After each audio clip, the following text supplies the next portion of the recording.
Angel Reese did what everybody expected Angel Reese to do. Basically, Angel Reese is bringing back a legendary shoe. It's been reported that May 1st, the Angel Reese Shaq Gnosis shoes is dropping. If you're a 90s baby, you know how important these sneakers were. These were the shoes Shaq was wearing when he used to play like Giannis. From what I'm hearing, Angel Reese is dropping a whole capsule that includes these shoes, these as well, and also these runners. Picture this. Reebok throws all its chips on Angel Reese, expecting a slam dunk, and instead gets the Titanic of sneaker launches. The hype machine was louder than a marching band in a library, but the shoe drop flopped harder than a belly flop at the Olympics. Now Reebok execs are sweating through their polos, wondering if they just funded the world's most expensive clearance rack item. Buckle up. This disaster is about to get way funnier. Angel wings, you say? Angel wings? Hey, I think we got the official pics now. Reebok has officially gave us information regarding that Heat Angel was wearing yesterday. Well, it's on. Officially, these are going to be dubbed the Me Bounds, which I ain't mad at it. They got to send some over to Teague and them, though. Got to send some. I'll move out the way for y'all. But I know what colorway I'm getting. Forget them white ones.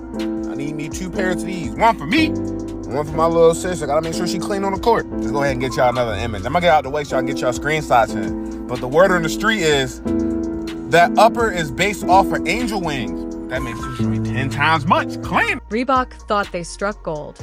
After years of fading into the background while Nike and Adidas ran laps around them, they finally found their supposed savior, Angel Reese. The Bayou Barbie with the charisma of a reality TV star and the confidence of someone who thinks they could sell ice to a polar bear. Reebok bet big. So big that you'd think this shoe launch was about to cure global inflation.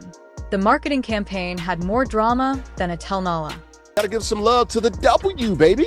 Dude, the amount of aura that it takes to go ahead and premiere your signature shoe on the cover of 2K, a lot of people were complaining about the fact that she's on 2K too, but I feel like a lot of those people, again, didn't understand the vision. I'm a person that has said for a long time too, she's the best player in the sky. If you actually watch, you can see, and that a lot of people compared her to Rodman. That was terrible because she always had the vision. She always had a lot of scoring ability too. So we're seeing that come into fruition. It's been an awesome week for her. I will say though, Reebok 7 straight doubles too. Like she ain't playing.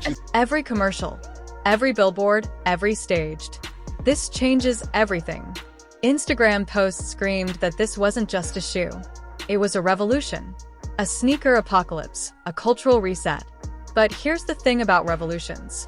They only work if people actually show up. Instead of storming the sneaker market, this drop flopped harder than a fish out of water. Reebok hyped it like they had unlocked the lost Ark of the Covenant. But when sneakerheads and casual fans got their hands on the product, the reaction was more like, this is it. There's a clip of you, like, losing your shoe, trying to put it back on in game. A guard goes to the bucket. You push the guard, look at the guard and be like, get that the out of there. Fire clip. Intense as hell. Was it worth the check? It was worth it. It was worth it. yeah. I think the game was pretty close. That was a close game. And if I had took that playoff, we could have lost that game. I told the ref, like, hold on, 1 second. She didn't want to wait, so that was what it was.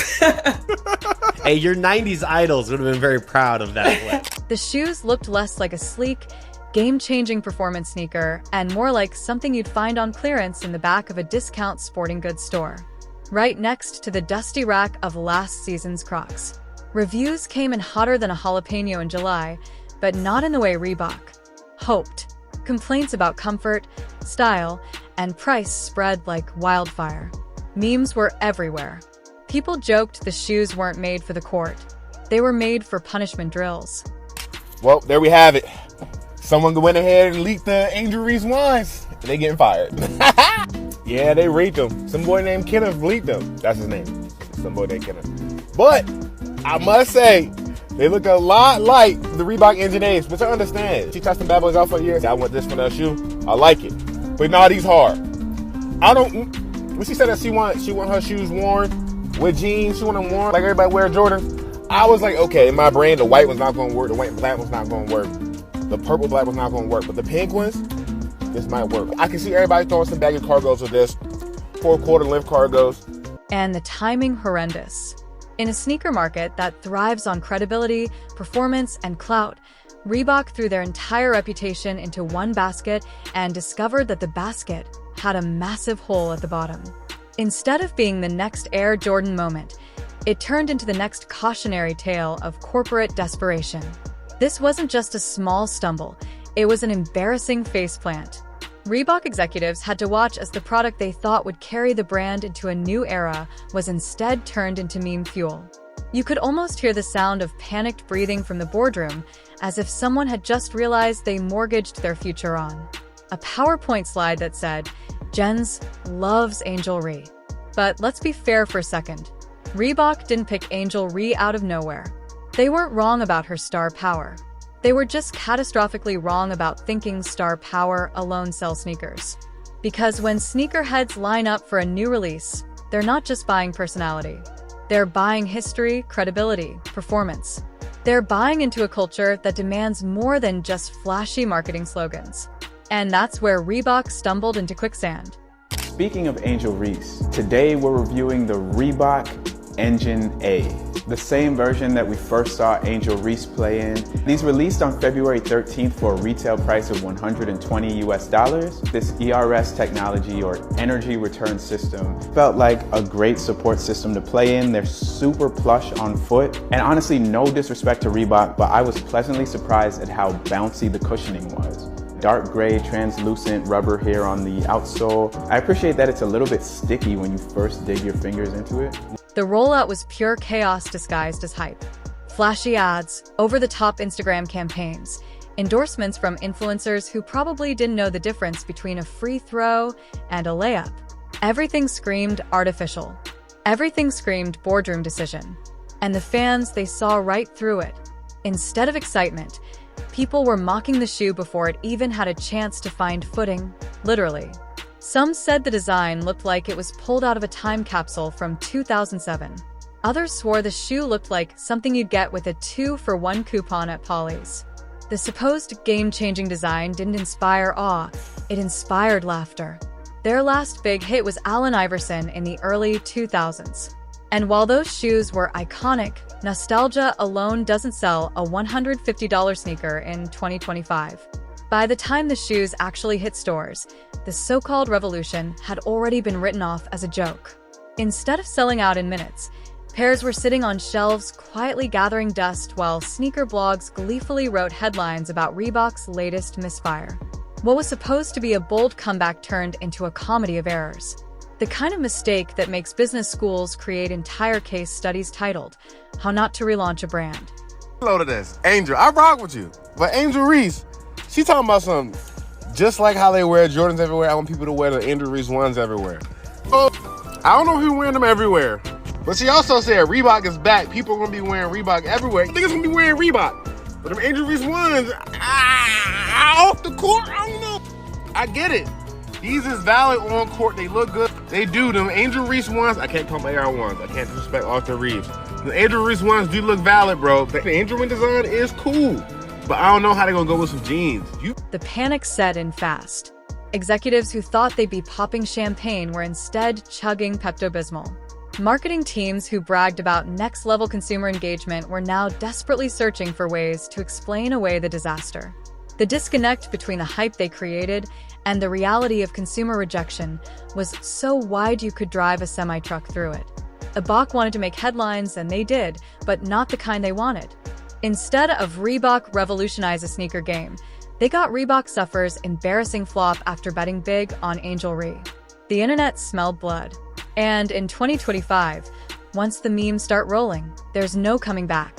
It's a mix of bad timing, bad execution, and a company so desperate to stay relevant that they forgot the most important rule of sneaker culture.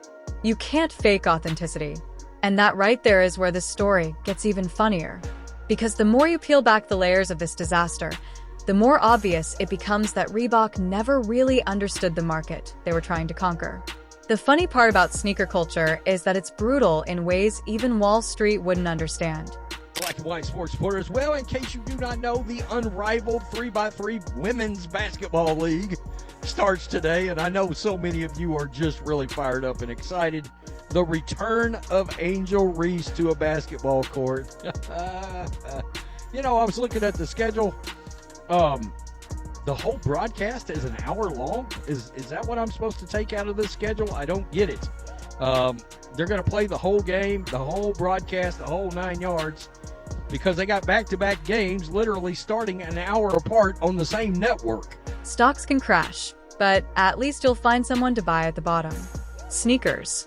If the crowd decides you're corny, you're done. There's no bailout package for uncool. And that's exactly what Reebok just discovered when Angel Reese's shoes hit the market like a wet sponge. Because fans didn't just reject the sneaker, they rejected the entire idea behind it. See, when you're selling basketball shoes, you're not just selling fabric, rubber, and some questionable color patterns. You're selling performance. You're selling credibility. You're selling a chance for some kid on a playground to feel like the next Jordan, Kobe, or even Caitlin Clark. But Angel Reese's shoe didn't give that vibe. Let's be real. Angel Ree is talented, bold, and a media magnet. But in terms of basketball legacy, she's still writing her story. She's not a household name like LeBron or Steph Curry who can sell sneakers just by breathing on them. She hasn't hit that level where kids in playgrounds are copying her moves and dreaming of wearing her number. She's closer to the beginning of her journey than the peak.